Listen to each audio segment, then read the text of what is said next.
Time for the market report. Prices still mostly going up, especially in row crops. That's what the futures are telling us, especially in grains, going through a bullish run leading up to the next WASDE report, while livestock kind of lagging a bit. We'll get into it, but first, the numbers. What were the week's biggest gains and losses? And then MSU ag economist Dr. Josh Maples talks to us about cattle prices. We dive deep into the implication of several USDA reports.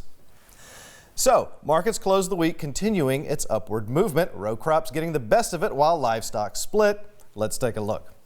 The week's biggest gain, wheat up 23¼ cents, and over 4% increase from the previous week. The week's biggest loss, live cattle down nearly 5½ cents. That's nearly a 3% decrease from the previous week. This week, we take a closer look at several recent USDA reports telling us about cattle stocks in the U.S. In short, all cattle and calves down 1% over the course of last year, highlighting an ongoing herd rebuild due to a massive culling several years ago brought on by extensive drought, an issue some are still recovering from.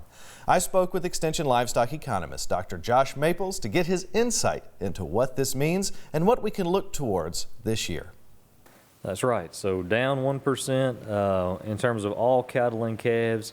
Not really surprising in terms of it being down. I think if you talk to producers around Mississippi and around the country, you don't get the sense of big expansion plans going on, despite the fact that we have really, really strong prices right now. So we're at that point in this cycle where everybody's asking the question, when does expansion occur, or when does it begin?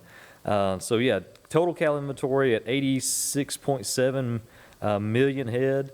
If you look at the beef cow number, which is the one that I really like to track, 27.9 million head of beef cows. This is the lowest total since 1961, I believe. So about 60 plus years, fewest number of beef cows we've had in the U.S.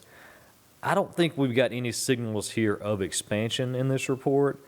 I do, if I was pressed to make a comment about it, I would say that we're starting to maybe see liquidation, not as fast. So liquidation is slowing, not yet to the point of expansion, but I do think liquidation is slowing a bit. And by liquidation, we mean slaughter, or is that something different? So just in terms of total number of, we're on about 5 or 6 years now of smaller herd sizes every year. And so liquidation in terms of we're not holding back as many heifers to be replacements, and that's something really interesting about this report. Heifers held back for beef cow replacements was also down about 1%. So fewer cows out there, fewer heifers held back to become producing cows the next year. All of these signs point to a smaller herd, a smaller calf crop, smaller beef availability. But it does appear that it's smaller, yes, but the trajectory seems to be moving towards maybe we're not shrinking by as much as we have been, if that makes sense. It does, and it kind of gets me thinking, what are the producers telling us with this? I mean, why is the herd continuously getting smaller? Is there something going on that we're not seeing? Oh, I think we're seeing it. I mean, I think we're seeing the higher production cost has been a big thing for producers. And this industry just takes a long time to turn. I mean, the production cycle on producing that calf is 2 or more years in advance. A producer has to make the decision, I'm going to keep this heifer instead of sell the heifer to become beef. And then they have to develop that heifer, and then they have to breed that heifer, and then the heifer has to calf, and then there's the weaning period that comes after that. So it's a long production lag in this industry. And so higher production costs, we had a period of really low prices from 18 through about 21, and producers tightened up their herd sizes then. And so we're starting to see things turn. We're not quite to the point where I'm comfortable saying we're expanding, but it just takes a while. And the really high prices we're seeing right now that's the incentive. That's the incentive to expand. And the latest cattle on feed report does back up what you're saying on that, saying that, cattle on feed is down 1% and placements are down 3% compared to 2023 in this regard. So, what are we looking forward to here?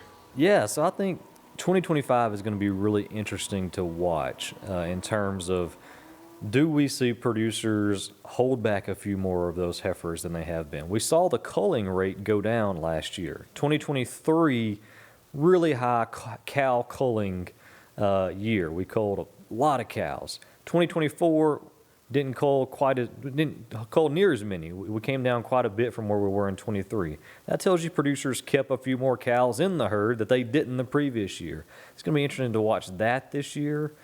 These high prices may encourage producers, instead of culling that cow, maybe I want to try to get a calf out of her this year because that calf is going to be worth a lot. And then the same thing on the heifer side. Do we see producers hold back a few more of those heifers? Those are going to be the things to watch when we start thinking about projecting beef supplies and cattle supplies into the future. And that's it for a deeper look into the markets.